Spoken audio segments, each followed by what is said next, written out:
ಈ ಯಾವ ಜಂಬದ ಜಗದ್ಗುರುವೇ ನನಗೇನು ನಾನು ದ್ರೋಣಾಚಾರ್ಯ ಇಲ್ಲದೆ ವ್ಯಕ್ತಿಗತ ಏಕಲವ್ಯನಾಗೆ ಪರವಾಗಿಲ್ಲ.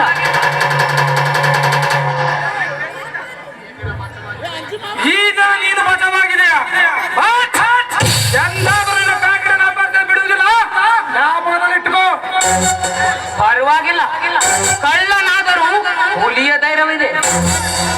ಜೊತೆಗೆ ಜಾಂಬೂಕದ ಜಾಣತನವು ಜಾಗೃತವಾಗಿದೆ. ಹುಲಿಯ ಧೈರ್ಯವಿರಬಹುದು, ನರಿಯ ಜಾಣತನ ಇರಬಹುದು, ಆದರೆ ಮಾಡುವ ಕೆಲಸ ಮಾತ್ರ ಕಳ್ಳ ಬೇಕಿದಂತಾಗಿದೆ.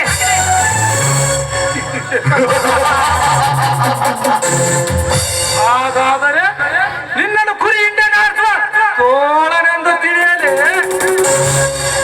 ಒಂದು ತೋಳದ ಹಿಂಡನ್ನು ಆರಿಸದಿದ್ದರೂ ನಿನ್ನಂತ ಇನ್ನೊಂದು ಶಕ್ತಿವಂತ ಪ್ರಾಣಿ ಜೊತೆಗೂಡಿದರೆ ಅದಕ್ಕೆ ಹಿಂಡನ್ನು ಆರಿಸುವುದೇನು ಮಹಾ ಕಷ್ಟವಲ್ಲ.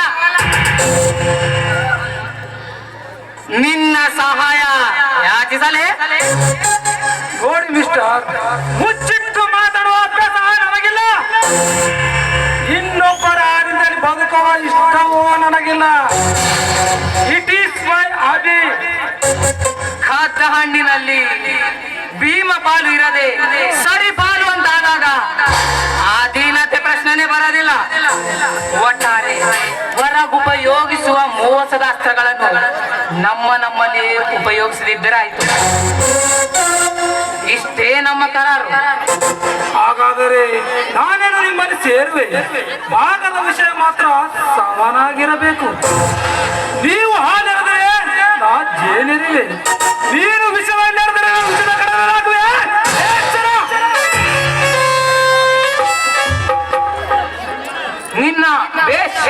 ನಿನ್ನ ಹೆಸರೇನು? ಚಾಣಾಕ್ಷಮತಿ ಚಾಣಕ್ಯ.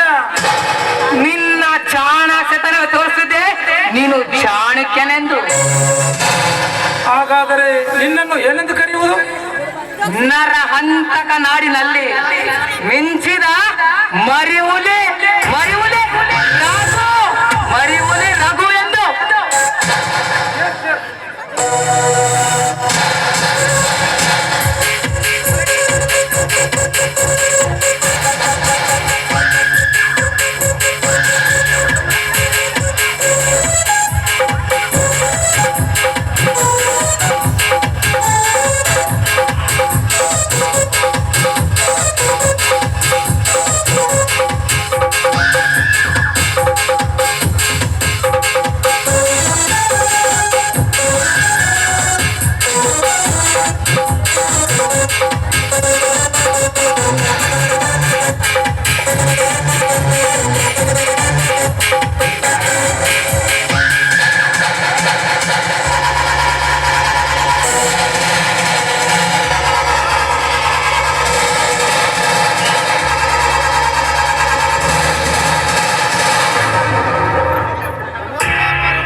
ಚಾಣಕ್ಯ, ಈ ಭೂಮಿದ ಪ್ರಪಂಚದಲ್ಲಿ ನಿನ್ನ ಹಾರಾಟಗಳೇನು?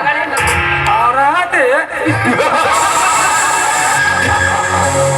ಕಳುವಿನಿಂದ ಹಿಡಿದು ಕೋದೆ ಮಾಡುವವರೆಗೂ ಸರಿಯಾದ ಹಾರಾಟೆ.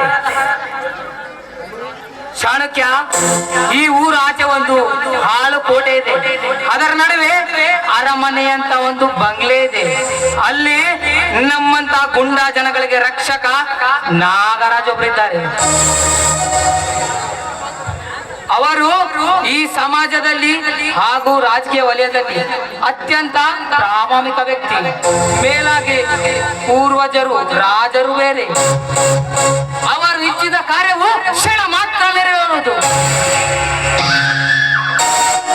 ಆದರೆ ಆ ವ್ಯಕ್ತಿಗೆ ಹೆಣ್ಣಿನ ಚಪಲ, ನಮಗೆ ಹಣದ ಚಪಲ.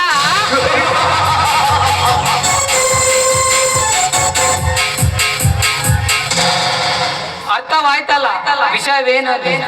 ಅವರ ಕಾರ್ಯಕ್ಕೆ ನಾವು ಬೇಕು, ನಮ್ಮ ಕಾರ್ಯಕ್ಕೆ ಅವರ ರಕ್ಷಣೆ ಬೇಕು. ಈ ದರ್ಪದ ಅರಮನೆಯಲ್ಲಿ ಈ ರೌಡಿಗಳದೇ ದರ್ಬಾರ್.